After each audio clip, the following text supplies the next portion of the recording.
What happened in Berlin?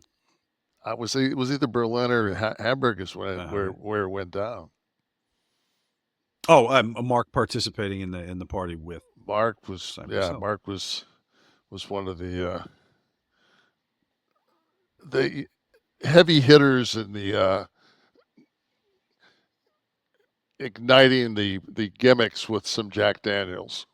Well, I was going to say that whiskey was his thing, right? Yeah, Wasn't he yeah. was with the Gargle crew, wasn't he? Yeah, but I've sat with Mark and handed a bottle of Jack back and forth with like Mark and well, it's his name's Mark too, but Hogg and and Phineas and I mean, You know what I do wonder about, Kevin, at that time specifically, when I think Kurt Hennig is credited with having said the quote first that the business is done in the bar, right?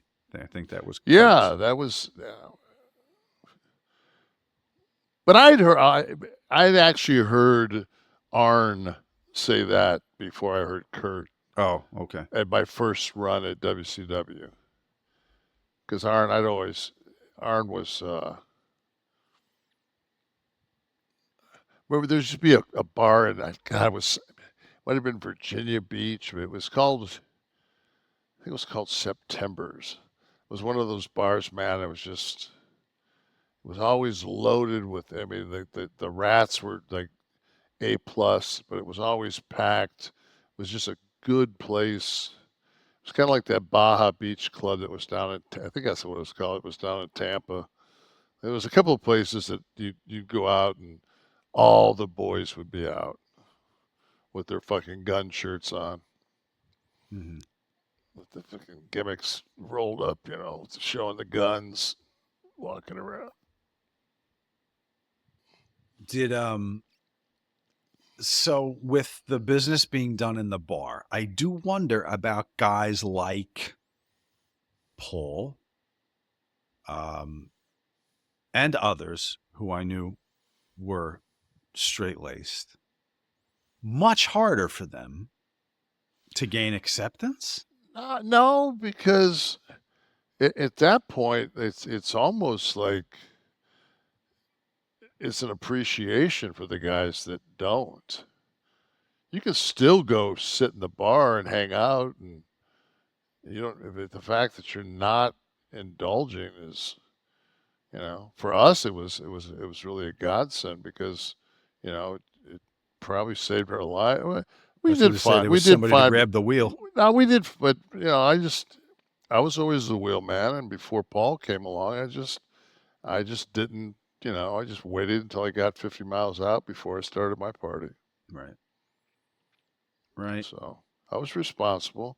I knew that's one thing that my first mentor, Rick Rude, taught me was Vin Man, arrive alive. That was the key to the business with Mm, arrive alive. You can be late as fuck, man. Just arrive alive. right. No reason to fucking. Who else were straight edge like that, towing the line? I don't know. Was Tito there when you were there? I know Tito was. Yeah, I mean, Martel. Were you there with Martel or no? yeah. Okay, him also. From what I understand. Hope I'm not ruining their street creds, but I think. No, I think though at the same time though it was the rest of the crew. If one of the fucking trombone players wasn't in the bar from Earth, Wind, and Fire, I don't think he was missed. You don't know that. I do.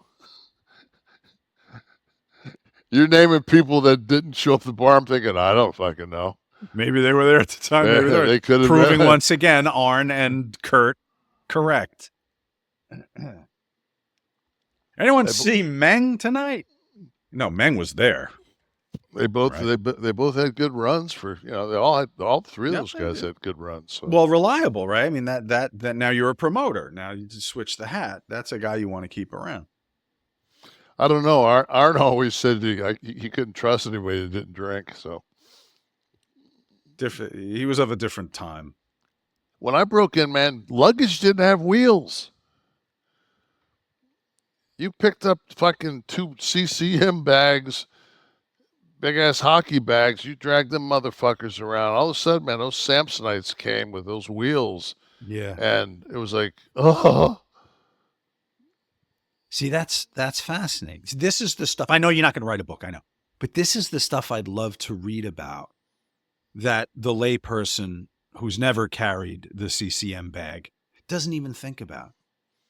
So you worked all night, you've worked, this is your 6th night in a row, your 24th night of the month, and just carrying that fucking thing through the airport all day, what that does to exacerbate the injuries. and it's like you've got your work bag, like you've got your boots and all that shit you need, because you can't put that underneath the plane, because Right. if your boots get lost, you're fucked. Right. So it's like, So that's carry on, yeah. But I your gear. I remember I'd always see Brett. Brett had this really cool leather case, and all it did was it carried his boots. Hmm. So you would see Brett coming from Calgary with like a fucking Halliburton and fucking in his boots, because he knew he could fucking wrap up his knees with some fucking ace bandages and go out there in a pair of jeans and fucking and put a So he match wouldn't on. even have the singlet in with the No, boot. It was just the boots. just his boots. Wow. Yeah. How many bags were you toting at one time? Usually two, One you carry on with your gear, and then one you one check. underneath. Yeah. What about when you had the title? You were just able to throw that in the You just, luggage? no, you had to fucking carry the fucking belt on the plane, and it just made your carry-on bag fucking weigh an extra 20 fucking pounds. Mm. So that was in the carry on too. Yeah, you couldn't. Yeah, you can't check the belt.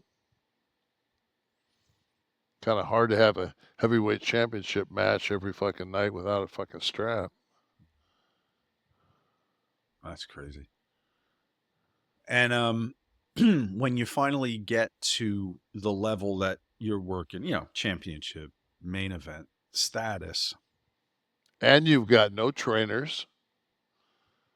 You've got nothing. We're taping ourselves. We're cracking each other's necks. right?